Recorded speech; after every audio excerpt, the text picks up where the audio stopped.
The Dragon Emperor stood before the ancient relic, while kings bowed and dragons knelt in silence. Before him floated the legendary artifact, the power of the first flame, worshipped for 1,000 years. Then, from the silence, a small human girl stepped forward, calm, fearless, and completely alone. She spoke 4 quiet words that froze the empire forever. "It's a forgery." The great hall of the Dragon Empire was silent. Golden pillars rose high into the dark ceiling. Ancient fire symbols glowed softly on the walls. The air was heavy with power. Kings from many realms stood in long lines. Mighty dragons, tall and proud, knelt with their heads lowered. At the center of the hall stood the Dragon Emperor. His scales shined like molten gold. His eyes burned like twin suns. For 1,000 years, no one had questioned his rule. No one had doubted his wisdom. Before him floated the ancient artifact. It was called the power of the first flame. The relic burned with a deep red glow. Fire moved inside it like a living heart. The dragons believed it was divine. They believed it was a gift from the beginning of time. The source of the Dragon Empire's strength. The Dragon Emperor raised one claw. "This relic," he said in a deep voice, "is proof of our right to rule. With it, our empire stands eternal." The kings bowed lower. The dragons pressed their foreheads to the floor. Then it happened. A small voice broke the silence. "It's a forgery." The words were simple. Calm. Clear. Every sound in the hall died. The fire symbols stopped flickering. The kings froze. The dragons stopped breathing. The Dragon Emperor slowly turned his head. The voice had come from a human girl. She stood near the back of the hall. She was young. Small. Her clothes were plain. No armor. No weapon. No sign of fear in her eyes. A human. The dragon stared at her in shock. Then laughter exploded. Harsh, mocking laughter echoed through the hall. "A human," one dragon general sneered. "They barely understand fire," another said. "Weak creatures," a third laughed. "They live short lives and call it wisdom." The girl did not move. She did not bow. She did not speak again. The Dragon Emperor raised his claw once more. The laughter stopped at once. He looked at the girl closely. "Human," he said, his voice cold now, "do you know where you stand?" "Yes," the girl replied. "Do you know what you just said?" the Emperor asked. "Yes," she answered again. The Emperor's eyes narrowed. "That relic is older than your species," he said. "It is worshipped by dragons and feared by kings. And you call it a forgery?" The girl met his gaze. "This artifact is fake," she said calmly. "It copies real power, badly." A wave of anger swept through the hall. Several dragons rose halfway from their kneeling position, claws scraping the stone floor. "How dare you!" one shouted. "She insults the first flame," another roared. The Dragon Emperor lifted his claw again. Silence returned. He stepped closer to the artifact. The fire within it pulsed as if it sensed his presence. "You speak with confidence," he said slowly. "Too much confidence for a human." The girl nodded once. "Because I have seen the real one." The words hit the hall like a falling mountain. The Emperor's expression did not change, but his eyes sharpened. "The real one?" he repeated. "Yes," the girl said. "This is only a copy. A rough copy." The Emperor turned to his high priest. "Activate the relic," he commanded. The priest hesitated for only a second, then placed his claws on the control runes. Ancient symbols flared bright red. The artifact answered. The glow became stronger. Fire rose inside it, swirling faster and faster. Heat filled the hall. The king stepped back. Even the dragons felt the pressure. The artifact roared with power. Then it flickered. just for a moment. The glow weakened. The fire inside twisted, unstable. Most did not notice. The human girl did. She leaned forward slightly and whispered, almost to herself. The real one does not flicker. The Dragon Emperor heard her. His eyes locked onto the artifact again. The glow steadied, but now he saw it. Tiny breaks in the fire. Small pauses. Imperfections. Flaws. His claws tightened. For the first time in 1,000 years, something felt wrong. The Emperor slowly lowered his claw. The hall was silent once more. His confident smile faded, just a little. And deep inside his ancient heart, a feeling he had not known for centuries began to rise. Doubt. The great hall did not return to normal. Even after the artifact stabilized, the air felt wrong. The fire on the walls burned lower. Dragons whispered among themselves, uneasy. Kings avoided eye contact with the Dragon Emperor. The human girl still stood where she was.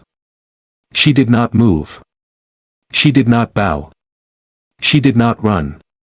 That alone was strange. The Dragon Emperor slowly turned away from the artifact and faced her. "Human," he said, his voice calm but heavy, "tell me your name." "My name is Lyra," the girl replied. Many dragons frowned. A name spoken without fear.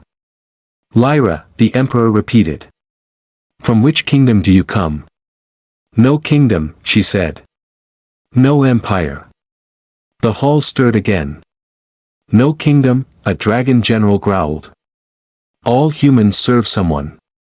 Lyra shook her head. "We used to," she said. "Long ago." The Dragon Emperor stepped down from his throne. Each step made the stone floor tremble. "You speak as if you know our history," he said. "I do," Lyra answered. "And yours?" The Emperor stopped a few steps away from her. "Then speak," he said. "But choose your next words carefully." Lyra looked around the hall. She saw dragons, powerful, proud, ancient. She saw kings, nervous, small, dependent. She saw an empire built on fire and belief. Then she spoke. "Humans were not always weak," she said. Some dragons laughed again, but the sound was forced this time. "Lies," one said. "Fantasy," another hissed. Lyra raised her hand slightly. "Once," she continued, "humans did not fight dragons. We worked with forces older than both of us." The Dragon Emperor's eyes narrowed. "What forces?" he asked. Lyra looked at the artifact. "Power," she said. "Real power." The high priest stepped forward angrily. "This human insults the sacred relic again," he shouted. "She must be silenced." Several dragons shifted their weight, ready to strike. The Dragon Emperor lifted his claw. "No," he said. The word was soft. But absolute. The dragons froze. "You will continue," the Emperor said to Lyra. Lyra nodded. "This artifact," she said, "does not create power. It copies it. It leaks energy. It burns wrong." She walked forward. Gasps filled the hall. No human had ever stepped toward the first flame artifact without permission. "Stop her," a dragon shouted. The Emperor did not move. Lyra reached the artifact and placed her hand near its surface. Not touching. Just close. The fire inside reacted. It pulled away from her hand. The glow weakened again. Shock rippled through the hall. "What did you do?" the priest demanded. "I did nothing," Lyra said. "It did this." She turned to the Emperor. "Because it knows," she said. "It knows I understand it." The Emperor stared at her hand. "You claim knowledge no human should have," he said. Lyra met his eyes.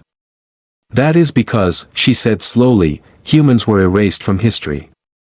The words fell heavy. The dragons went silent. Erased? The Emperor repeated. Yes, Lyra said. After the first flame was sealed, humans disappeared from records. Not because we died. She paused. But because someone wanted us forgotten. The Dragon Emperor felt something tighten in his chest. Who? He asked. Lyra answered without hesitation. The Dragon Empire. A low growl spread across the hall. That is treason, a general roared. It is truth, Lyra replied calmly. She turned and pointed at the artifact. You did not create this, she said. You found a broken piece of something far greater. The Emperor clenched his claws. Enough, he said. Lyra stopped speaking. The Emperor looked around the hall. For centuries, he said slowly, dragons believed humans were weak. Short-lived. Builders of tools, nothing more. He looked back at Lyra. And yet, he continued, this human stands before the first flame and makes it tremble. He stepped closer to her. Tell me, he said quietly, what are you really? Lyra hesitated for the first time. Then she spoke. I am from a human colony that survived, she said. Hidden. Silent. We studied what was lost. The hall felt colder. We learned, she continued, why the real first flame was sealed. The Emperor's eyes widened slightly. Sealed, he whispered. Yes, Lyra said. Because it was too dangerous. To dragons? The Emperor asked. To everyone, Lyra replied. She looked directly into his eyes. Especially dragons. The Emperor took a slow breath. Where, he asked, is the real one? Lyra did not answer immediately. Instead, she smiled faintly. You already felt it, she said. The Emperor frowned. When the artifact flickered, she continued, that was not failure. It was fear. The ground beneath the hall trembled. Just slightly. The fire on the walls pulsed once, then twice. Lyra looked past the Emperor, toward the distant horizon. The real first flame, she said softly, has awakened. The tremor passed, but the silence remained. The Dragon Emperor stood still. His claws were clenched. His eyes were fixed on the artifact, yet he was no longer seeing it the way he had for centuries. Something had changed. He slowly turned to Lyra. You speak of fear, he said. This relic does not fear. Lyra looked at the artifact again. It does, she replied. Just not in the way dragons understand. The Emperor waved his claw. Clear the hall, he commanded. Gasps spread through the chamber. The kings looked up in shock. Dragons stiffened. My Emperor, the High Priest asked. I said clear the hall, the Emperor repeated. One by one, the kings were escorted out. The lesser dragons followed. Even the generals hesitated, but none dared disobey. Soon, only 3 remained. The Dragon Emperor. The High Priest. And the human girl. The doors closed with a deep, echoing sound. The Emperor walked slowly around the artifact. For 1,000 years, he said, this flame has answered us. Lyra watched him closely. It answered because it had no choice, she said. The High Priest hissed. Blasphemy. The Emperor raised his claw again. Be silent, he told the priest. The old dragon froze, shocked. The Emperor stopped in front of the artifact and leaned closer. Show me, he said to Lyra. Show me what you see. Lyra took a slow breath. There are layers to power, she said. Most only see the surface. She stepped closer to the artifact. May I? She asked. The Emperor hesitated. Then he nodded. Lyra placed both hands near the relic. Strange symbols appeared in the air, thin lines of light, moving slowly. The high priest gasped. That language, he whispered. The emperor's eyes widened. The symbols were not dragon runes. They were human. Old. Precise. Clean. This is impossible, the priest said. Lyra spoke quietly. Humans did not carve power with worship, she said. We mapped it. The symbols shifted. The artifact's glow weakened, then peeled back like a false skin. Under it, another pattern appeared. Cracks. Hidden damage. Imperfections no dragon had ever seen. The emperor's breath slowed. All this time, he murmured. You only used what leaked through, Lyra said. Never the core. She touched one symbol gently. The artifact screamed. Not with sound, but with pressure. The fire inside twisted wildly. The emperor stepped back. Enough, he said, his voice strained. Lyra pulled her hand away. The hall went still again. The emperor stared at the artifact as if seeing a stranger. Where did this come from? He asked quietly. Lyra answered without hesitation. From humans. The word struck harder than any weapon. Long before your empire, she continued, humans built systems to hold the first flame. Not to rule, but to protect. The emperor laughed once. A dry, broken sound. Protect, he said. From what? Lyra looked up at him. From you. The emperor did not react with anger. He reacted with shock. No, he said. Dragons are the guardians of flame. Lyra shook her head. You are its users, she said. Not its masters. She pointed at the artifact. This was never meant to be worshipped. The emperor closed his eyes. Memories rose, ancient battles, burning skies, lost cities. For the first time, he questioned them. You said the real first flame awakened, he said. How do you know? Lyra turned her head. Because this copy just changed frequency, she said. The emperor opened his eyes. What does that mean? It means the source is active, Lyra replied. And searching. The artifact pulsed again, stronger this time. The fire on the walls flared bright, then dimmed. The high priest staggered. My emperor, he whispered. This should not be happening. The emperor ignored him. Where is the real one? He asked again. Lyra hesitated. Then she spoke softly. It is not an object, she said. The emperor stiffened. Then what is it? Lyra looked directly at him. It is a system, she said. A living network. And it remembers. The emperor felt cold spread through his scales. Remembers what? He asked. Lyra answered with one word. Everything. The artifact suddenly dimmed, almost going dark. The emperor stepped forward. What have we done? He whispered. Lyra did not answer. She was listening. The ground trembled again, stronger this time. Not from below. From far away. Beyond the empire. Lyra looked toward the sealed doors. It has found you, she said. The emperor's voice was barely audible. Found, me. Lyra nodded. You are the strongest user of its stolen power, she said. To it, you are a signal. The artifact cracked. A thin line split its surface. The emperor stared in horror. The symbol inside burned white-hot for 1 second. Then went dark. The hall was filled with shadow. In that darkness, the Dragon Emperor understood one terrible truth. The first flame was not returning to serve. Darkness filled the great hall. The ancient artifact was silent now. No glow. No fire. No power.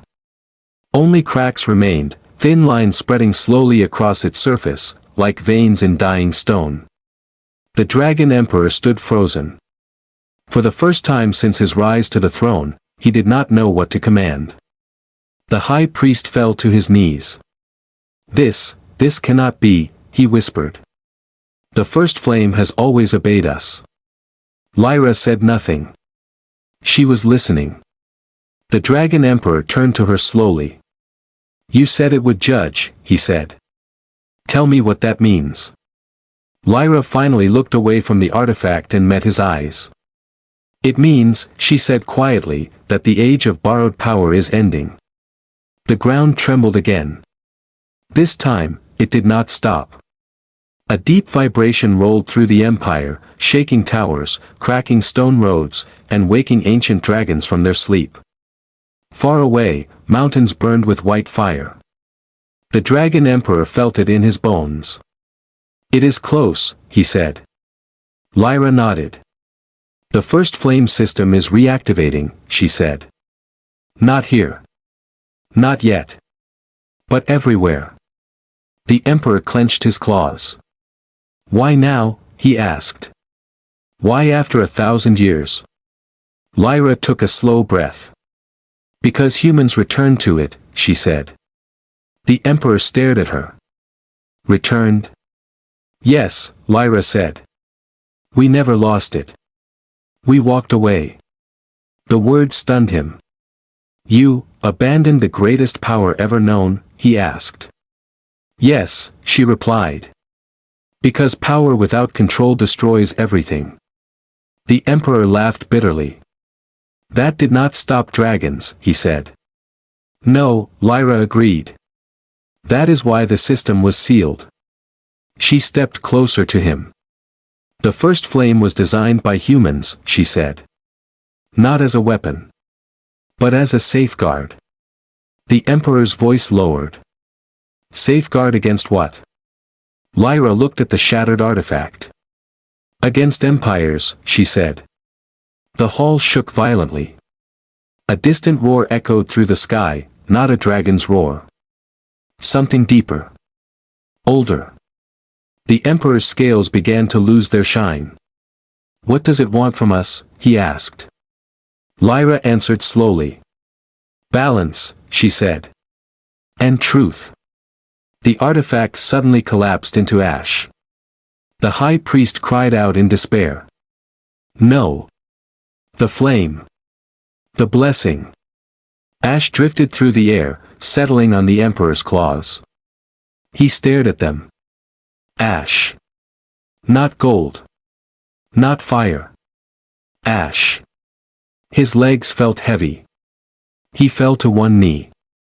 The Dragon Emperor, ruler of the strongest empire, knelt. Not before Lyra. Before understanding. All this time, he said, his voice shaking, we believed we were chosen. Lyra stepped forward. You were not chosen, she said gently. You were trusted. The Emperor looked up. And we failed. Yes, Lyra said. Outside the hall, the sky changed. Red fire vanished. White light spread across the horizon. Dragons across the empire cried out, not in pain, but in fear. The Emperor closed his eyes. What happens now? He asked. Lyra answered with honesty. The first flame will cut all false connections, she said. All stolen power. All corrupted use. The Emperor's breath caught. Then dragons will fall. No, Lyra said. Dragons will survive. He opened his eyes. But not as gods. Silence followed. The Emperor slowly rose to his feet. His scales were dull now. His crown cracked. He looked ancient. He looked small. What do humans want? He asked. Lyra shook her head. We do not want to rule, she said. We already tried that long ago. Then why are you here? He asked. Lyra met his gaze. To offer a choice. The tremors grew stronger.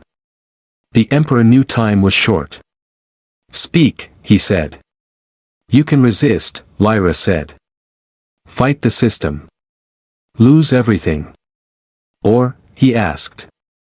Or accept truth, she said. End the lie. And let humans guide the rebuild. The emperor looked around the broken hall. He saw the empire clearly now. Built on fear. Maintained by belief. Powered by theft. He turned back to Lyra. If I accept, he said, what becomes of me? Lyra did not hesitate. You will live, she said. As a ruler without borrowed fire. The emperor laughed softly. A dragon emperor without flame, he said. Then he removed his crown. It shattered when it hit the stone floor. I ruled through a lie, he said. I will not die defending it. He stepped forward. And bowed. Every dragon watching from afar felt it. The dragon emperor bowed to a human. Guide us, he said. Outside, the white fire dimmed. The tremors slowed. The first flame system paused. Lyra closed her eyes. It has accepted your choice, she said. The emperor straightened. His scales were no longer gold. They were ash gray. Not weak. Honest. From that day on, history changed. Not because dragons lost power. But because humans returned, not as conquerors. But as keepers of truth. And the dragon emperor would forever be remembered not for his fire. But for the moment he turned ashen before the truth.